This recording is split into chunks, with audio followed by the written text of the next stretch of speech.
Keisha Billions. Act 1. Generational Baggage. The detective in charge was a mom of two. Professionalism demanded that she hold back her tears. But how could she? She was so much more than just a police officer. She was a mom, she was a woman, and perhaps most importantly, she was human. The crime scene would make the angel of death himself squeamish. Gang members did everything possible to cover up their crime, and all of this for a $3,400 tax refund. Keisha's father had begged his wife to wait until the following day to go to the bank so that he could go with her. But the next day was the start of the Johnson family vacation, and Tandy, Keisha's mom, preferred to start driving to the beach early before the start of the inevitable rush hour traffic in the towns they would drive through on the way to the beach. The bank doesn't open until 9 a.m., honey. By that time, we could be nearly to Ocean City. I'll be fine. Nobody is desperate enough to try and rob me in broad daylight in the middle of downtown. Unbeknownst to Tandy, the holidays, inflation, and a downturn in the economy had all conspired to change the rules in the streets. The risk of getting caught was now worth it. In fact, the recent recession had become one half of a notorious, unbeatable tag team. Its partner? None other than desperation. And a tiny part of Kendrick Johnson, Tandy's husband and Keisha's father, knew that the downturn in the economy transformed otherwise bad people into a rare breed of desperate demons. Kendrick was the cautious type. He grew up in West Baltimore and was hesitant to trust anyone.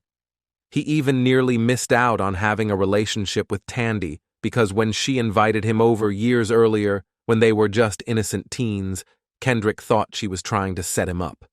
He daydreamed about several of her goons jumping out of closets and beating and robbing him. Lucky for Kendrick, Tandy understood that Kendrick carried some cumbersome baggage from his childhood, and being a patient person, she let time dictate when Kendrick would open the gates of trust. Kendrick was a slender, jovial 5'10" package with a prominent "handle with care" warning written all over him. When he was 6 years old, he lost his parents in a drug deal gone bad. The kingpin who took his parents from him was his own cousin. It was at that time that Kendrick learned that in the streets, survival had no rules. He learned that money and paying one's debts always took priority over any notions of friendship or family. In Kendrick's world, blood was only thicker than water if you did not owe a family member any money for the water you got from them. Tandy, please put your head on a swivel and be aware of who is watching you or following you. Please. Kendrick was a police officer for the state of Maryland. He was working a double shift to ensure that he and his family would have enough money to pay all of their bills, car notes, and rent before going on vacation. The tax refund this year would be a legitimate bonus, a surplus that the Johnsons were rarely privy to. Kendrick would normally be able to deviate from his assigned beat, but he had recently been assigned to duty protecting the governor. For obvious reasons, nothing short of a life-or-death family emergency would allow him to be relieved from his post. Little did Kendrick know that the decision his wife made the day before would result in a family life-or-death situation. I'm sorry, Keisha. Mummy's gone. She was always so optimistic and positive about people and things. But this time... Kendrick couldn't even finish comforting his 8-year-old daughter. In fact, after more than a year of mourning, his therapist would not release him from therapy. Progress eluded him like luck tends to elude the casino guest. Kendrick's therapist knew what was wrong. Sometimes time fails to heal deep wounds that get injured over and over again. Losing Tandy reminded Kendrick of all the pain he endured as a small boy in Baltimore. The second helping of pain was way too much. Ironically, Detective Vasquez, the same detective that was assigned to investigate Tandy Johnson's untimely demise some 14 months prior, was also assigned to this case. 38-year-old African-American male found unresponsive in state-issued police cruiser. Foul play is not suspected. Cause of death appears to be an overdose of prescription anxiety medication. There was no way Detective Tamaris Vasquez could have known that, under the worst circumstances possible, she would be reunited with little Keisha Johnson. Detective Vasquez managed a smile when she saw Keisha. Kendrick, Keisha's dad, had ended everything in his own driveway in front of the Johnson family rental townhome. Oddly, he had the wherewithal to contact a friend and kind of alert him to what he was about to do. He had simply called his friend and asked if he could come and check on Keisha in about an hour. He provided no additional information or instructions. His friend did ask Kendrick if he was okay, but did not think the worst when Kendrick responded. Honestly, I'm not okay, but I'm working on that. I just really need you tonight, man. Keisha needs you. We both do. Act 2. John Robert Stevens.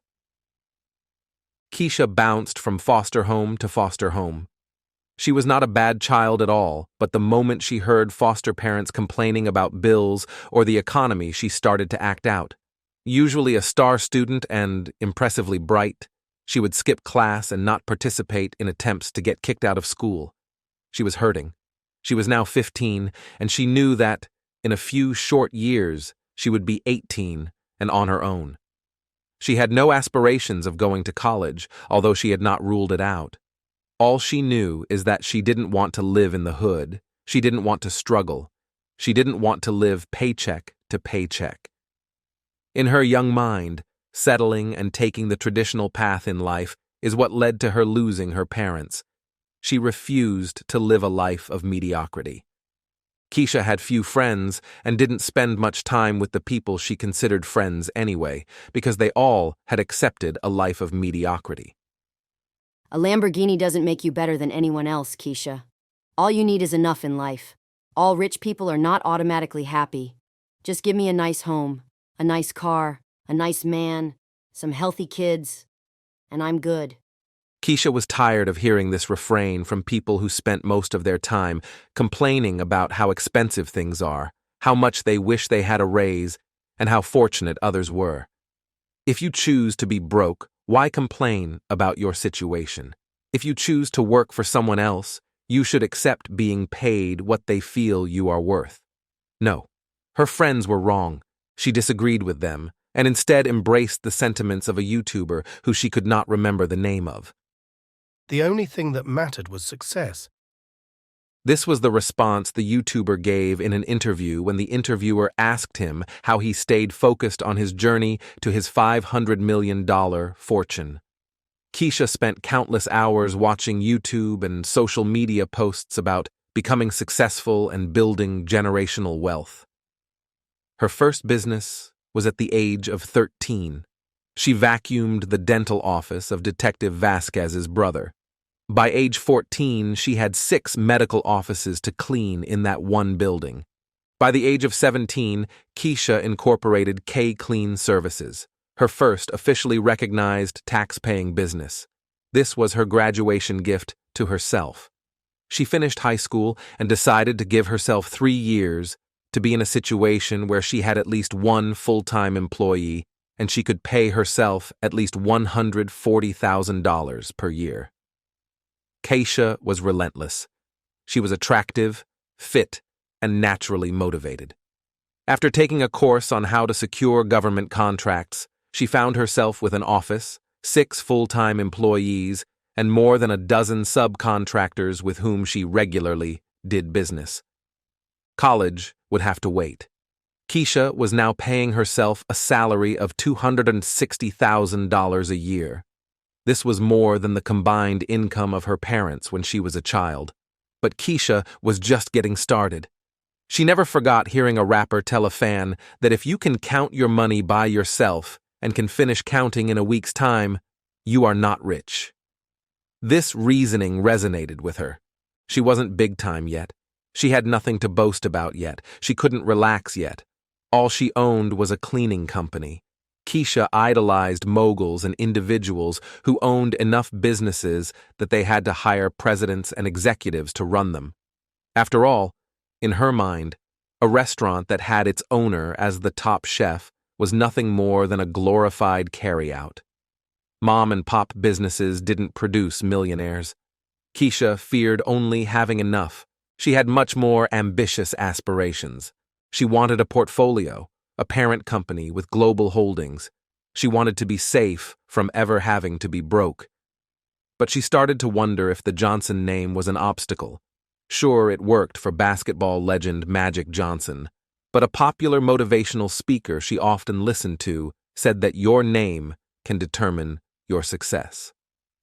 None of you in here have ever worked in an office or warehouse somewhere with someone who has the last name Versace or Ferrari or Hilton, right? Why do you think that is? The universe carves a different path for ambitious people who have the right name. And look, you don't have to be born with that name. Writers regularly use pseudonyms. Recording artists have stage names. Actors change their names to advance their careers. But why? Think about it. Who, in this building, is a fan of John Roger Stevens? Nobody, right? Wrong? With this many people in the arena, I'm sure there are some John Legend fans in here. That's right. And look at it this way. John changed his name to appease the success gods. John Stevens still looks the same and can still sing. But the world would not have cared if he didn't change his name. Even in fashion, guys. Nobody in here would probably be wearing designs created by Ralph Lifshitz. But even I have a few pieces by Ralph Lauren. Lauren and Lifshitz are the same person, but the true genius is Lifshitz for changing his name. And the list goes on and on. The biggest part of becoming successful is creating a personal brand. And if Burger King was named Burger Peasant, it would not be the company it is today. It didn't take long for Keisha Johnson to become Keisha Billions after seeing that motivational speech on YouTube. And the new Keisha Billions brand would not take long to manifest its namesake. Act 3. Dream Builder. Homes in multiple states. More than 40 businesses. A grocery store chain. A movie theater. Her own fragrance line. Scholarships in her name at 3 different prestigious business schools. Keisha had made it. She was only 33 and had a liquid net worth of just under $4 billion. Of course, she was just getting started. But something was missing. If it was children, though, Keisha would just have to deal with the empty feeling. After all, she wasn't unhappy. She just felt like she was missing something. She cringed at the thought of being in a monogamous relationship, so her intimate life teemed with exciting relationships and experiences. No.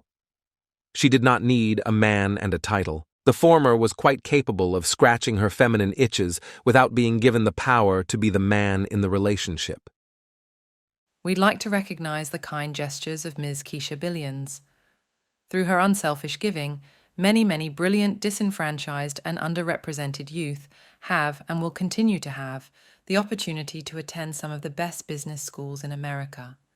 We need more of this from our high net worth community leaders.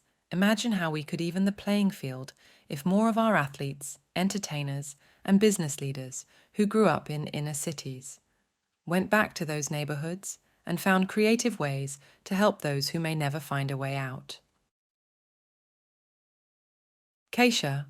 I call her Keisha because we've been friends for more than a decade.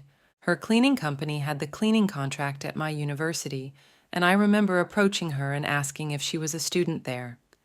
She politely responded no, and I proceeded to tell her that the financial aid deadline was approaching. Keisha just smiled and said that she owned the cleaning company and that she would not qualify for financial aid. Still, at that time, I thought cleaning companies earned, at best, a few $1,000s a month. Little did I know that she was already worth about $7 million at that time. I felt so stupid, but she understood what I was trying to do, and we became good friends anyway. Immediately after receiving her award, Keisha flew to her Miami condo for more business. She was on her balcony that overlooked the city and had an epiphany. She realized that the pain she was feeling was self-inflicted. She was blessed. And it was time to return to the hood to make a difference. She absolutely loved doing for others, but her circle was filled with rich people. Nobody around her needed her help, at least not the philanthropic kind. She cried almost hysterically at the awards ceremony that was organized in her honor. Those were tears of joy and self-approval. It felt good knowing that her kindness was actually saving lives and shaping futures. Was philanthropy the medication she required? Keisha contacted her attorney and promptly started the Keisha Billions Millionaires Academy, a nonprofit that would see her invest in inner-city infrastructure as a general contractor, but primarily award subcontracts to graduates of her free trade school that taught people various trades and how to apply those skills in their own business. Keisha would be both bank and mentor. She had finally found her purpose, and that void she felt flooded occasionally in the form of tears of happiness. Thank you for listening to this original story by Hendo Rivera. The places in this story are real, but the characters are purely fictional. Any similarities to real people is purely coincidental. If you enjoy listening to short stories from a variety of genres, please consider liking the video and subscribing to the channel.